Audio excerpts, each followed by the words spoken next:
নমস্কাৰ GT PGT TET কাম recruitment সম্পৰ্কীয় এটি বহুত বেছি গুৰুত্বপূৰ্ণ খবৰ আজি ভিডিঅ'টোৰ জৰিয়তে জনাবৰ কাৰণে চেষ্টা কৰিম ইতিমধ্যে যেহেতু জিটি পিজিটিৰ টেট কাম ৰিক্ৰুটমেণ্ট অনুষ্ঠিত হৈ গৈছে আৰু ৰিজাল্ট কেতিয়া দিব তাক লৈ আমি অপেক্ষা কৰি আছো আজি মুখ্যমন্ত্ৰী মহোদয়ে তাক লৈ গুৰুত্বপূৰ্ণ বক্তব্য দাঙি ধৰিছে তেখেতে উল্লেখ কৰা অনুসৰি জুন মাহৰ 5 তাৰিখে ইয়াৰ provisional list প্ৰকাশ পাব অৰ্থাৎ জিটি পিজিটিৰ provisional list প্ৰকাশ পাব আৰু তাৰ পৰৱৰ্তী পৰ্যায়ত যিসকল এই ক্যান্ডিডেটৰ নাম প্ৰকাশ পায় তেওঁলোকৰ এটি ভেৰিফিকেশন হ'ব আৰু ভেৰিফিকেশন হোৱাৰ পিছত ফাইনেল মেৰিট লিষ্ট প্ৰকাশ পাব আৰু ইতিমধ্যে ইয়াৰ আগতে মুখ্যমন্ত্ৰী মহোদয় জনাই থৈ গৈছে যে কি অক্টোবৰ মাহত এপইন্টমেন্ট দিয়া হ'ব গতিকে অত্যন্ত গুৰুত্বপূৰ্ণ খবৰ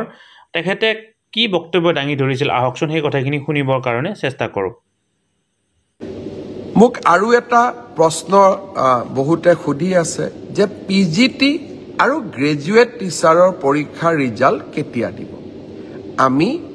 5 জুন তাৰিখে প্ৰভিজনেল ৰিজাল্ট এনাউন্স কৰিম 5 জুনত প্ৰভিজনেল লিষ্ট এনাউন্স কৰাৰ পিছত আপোনালোকৰ ডকুমেন্ট ভেৰিফিকেশন হ'ব আৰু যিসকলৰ ডকুমেন্টছ জেনুইন হ'ব